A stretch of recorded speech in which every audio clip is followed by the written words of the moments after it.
Hello everyone, welcome back to my channel. आज हम बात करेंगे अपने वर्ब के जो हमारा ये फोर्थ टॉपिक है, फोर्थ वीडियो है वर्ब का, जिसमें हम बात करेंगे differentiate between the transitive and the intransitive verb.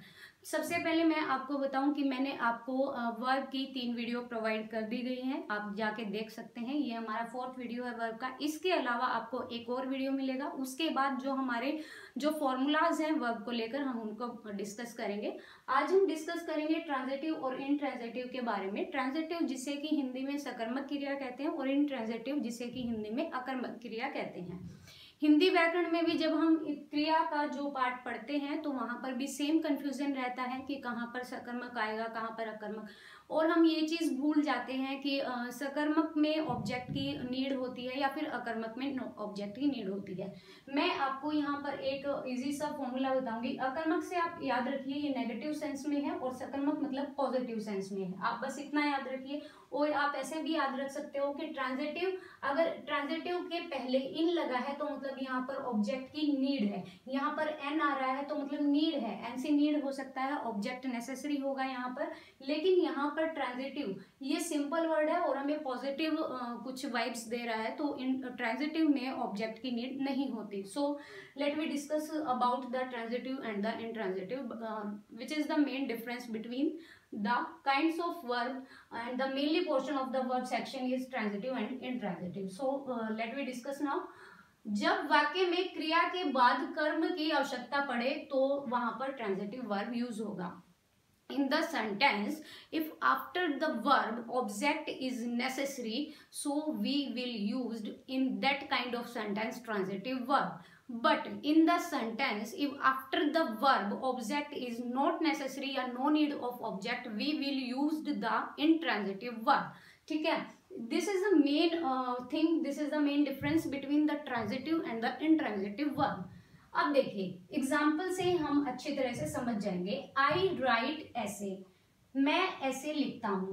अगर मैं इसको छुपा दूं, अगर मैं ऑब्जेक्ट को यहाँ पर ना लिखूं या फिर इसको हाइड कर दूं, तो क्या ये सेंटेंस अपने आप में कंप्लीट हमें कंप्लीट बता रहा है कि ये सेंटेंस अपने आप में डिपेंडेबल है? No, it is not independent subject, because ये डिपेंडेबल है ऑब्जेक्ट पर। यहाँ पर ऑब्जेक्ट की नीड है। वो क्यों है? क्योंकि आई राइट, ये खाली जो ये आई राइट है, यहाँ पर सब्जेक्ट और वर्ब, मानते हैं कि सब्जेक्ट और वर्ब को लेकर एक पूरा सेंटेंस फॉर्मेशन बन सकता है। But in the transitive verb we need object, हमें नेसेसरी होता है ऑब्जेक्ट का यूज करना, दैट्स इट। तो यहाँ पर अगर हम ऐसे को छुपा दे तो यहाँ से एक क्वेश्चन निकलता है इस सेंटेंस से। आई राइट, मैं लिखता हूँ, क्या लिखता हूँ? तो यहाँ पे ऑब्जेक्ट की नीड है, यहाँ पर मांग की जा रही है कि ऑब्जेक्ट आपको लगाना है इस सेंटेंस में। सो आई राइट ऐसे, मैं ऐसे लिखता हूँ। सेकेंड सेंटेंस देखिए, चिल्ड्रन फ्लाई काइट्स, बच्चे जो हैं वो पतंग उड़ाते हैं।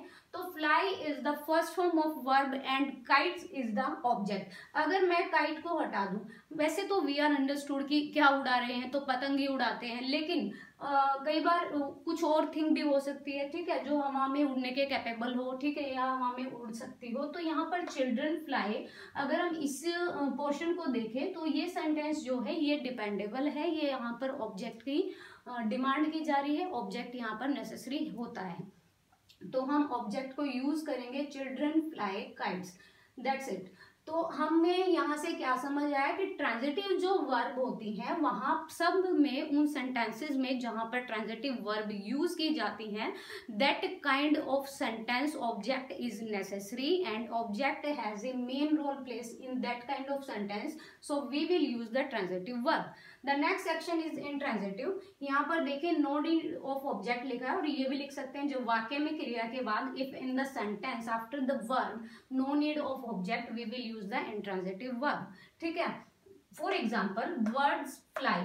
अब हम यहाँ पे नहीं लिख सकते इसको, क्योंकि ये अपने आप में डिपेंडेबल है, ये सॉरी इंडिपेंडेंट है ये सब सेंटेंस, क्योंकि इस सेंटेंस को यहाँ पे ऑब्जेक्ट की नीड है ही नहीं। पक्षी उड़ते हैं तो वी आर अंडरस्टूड कि पक्षी कहाँ पे उड़ेंगे? In the sky. In the sky हम लगा सकते हैं, वो उसको छोड़ के अगर बर्ड फ्लाई अगर हम बोलते हैं तो यहाँ पर कहीं पे भी ऑब्जेक्ट की नीड नहीं है, हम ऑब्जेक्ट के बिना यूज किए भी ये सेंटेंस अपने आप में कंप्लीट सेंटेंस है। The second thing is she slept, वह सो गई। तो यहाँ पर हमें यहाँ पर टाइम मेंशन करना नेसेसरी नहीं है, और स्लेप्ट जो है वर्ब है और शी जो है सब्जेक्ट है। आपको इन दोनों को देख के डिफरेंस पता चल गया होगा कि इंट्रांजिटिव में नो नीड ऑफ ऑब्जेक्ट, अगर हम ऑब्जेक्ट ना भी लगाएं तो हमारा सेंटेंस कंप्लीट होगा, but in the transitive verb object is necessary in that kind of sentences. Note करके यहाँ पे लिखा है, अगर वर्ब ट्रांजिटिव है, अब इसकी बात की जा रही है, अगर वर्ब ट्रांजिटिव है तो हमारे पास उस पूरे सेंटेंस से एक वर्ड निकलता है, एक क्वेश्चन अराइज होता है व्हाट जैसा। जैसे मैंने आपको यहाँ पे बताया आई राइट ऐसे, अगर मैं ऐसे को छुपा देती हूँ तो आई राइट, मैंने क्या लिखा, क्या लिखा, ऐसे लिखा, ठीक है। तो यहाँ पे कुछ और भी हो सकता है, मैंने उसका नाम लिखा, या फिर मैंने बुक लिखी, या फिर मैंने नॉवल लिखा, तो यहाँ पर मेंशन करना नेसेसरी होता है। सो यहाँ पर व्हाट जैसा सवाल अगर निकलता है, क्वेश्चन अगर अराइज होता है व्हाट की फॉर्म में, तो वहां पर ट्रांजिटिव वर्ब का यूज होगा। ही किल्ड, उसने मारा, अब उसने किसको मारा, तो यहाँ पर ऑब्जेक्ट की डिमांड कर रहा है, और ही किल्ड ए मैन, अगर हम ये इसके पीछे लगा देते हैं तो यहाँ पर ये सेंटेंस कंप्लीट होता है, और ये किस में जाएगा, ये जाएगा ट्रांजिटिव में, ठीक है। आई हेल्प्ड, मैंने मदद की, किसकी की, आई हेल्प्ड हिम, मैंने उसकी मदद की। तो यहाँ पर हिम जो है वो आपको पता है कि ही का ऑब्जेक्टिव फॉर्म होता है हिम, और शी का ऑब्जेक्टिव फॉर्म होता है हर, तो यहाँ पर ये ऑब्जेक्टिव फॉर्म में काम कर रहे हैं। सो हमने क्या देखा कि इन the transitive and the transitive verb, यहाँ ट्रांजिटिव में ऑब्जेक्ट की नीड होती है, बल्कि इंट्रांजिटिव में ऑब्जेक्ट की नीड नहीं होती। ऐसे भी कर सकते हैं कि जो सेंटेंस आपको छोटे दिखाई दें, क्योंकि सब्जेक्ट और वर्ब भी होंगे ऑब्वियसली वहां पर, और ऑब्जेक्ट नहीं होगा, ऑब्जेक्ट लगने से सेंटेंस थोड़ा बड़ा हो जाता है। जो छोटे सेंटेंस है वो इंट्रांजिटिव बड़े वाले में जाएंगे, और जो बड़े सेंटेंस है वो छोटे वाले में जाएंगे, क्योंकि इंट्रांजिटिव लिखने में इसकी बजाय 2 लेटर कम लिखे जाते हैं। That's it. ये एक फॉर्मूला लिखा है, सब्जेक्ट प्लस वर्ब इंट्रांजिटिव में यूज होता है। If the meaning of sentence is clear without need of object, अगर सेंटेंस का meaning without need of object, अगर बिना किसी ऑब्जेक्ट के आपको सेंटेंस का मीनिंग अच्छी तरह से समझ आता है, like this kind of sentences, birds fly या शी स्लेप्ट, ये अपने आप में कंप्लीट और डिपेंडेबल सेंटेंसेस हैं। अगर आपको इन सेंटेंसेस का मीनिंग समझ आता है without need of the object, so we can't change this kind of sentence in the passive voice. Active passive voice आप लोगों ने की भी होगी, और आपको पता होगा एक्टिव पैसिव वॉइस को चेंज करने में आता है। तो अगर हम इन सेंटेंसेस की पैसिव वॉइस बनाने को बोले तो ये पैसिव वॉइस बनेंगे ही नहीं, बल्कि ये सेंटेंस पैसिव वॉइस बन सकते हैं। ऐसे इज रिटन बाय मी, ठीक है।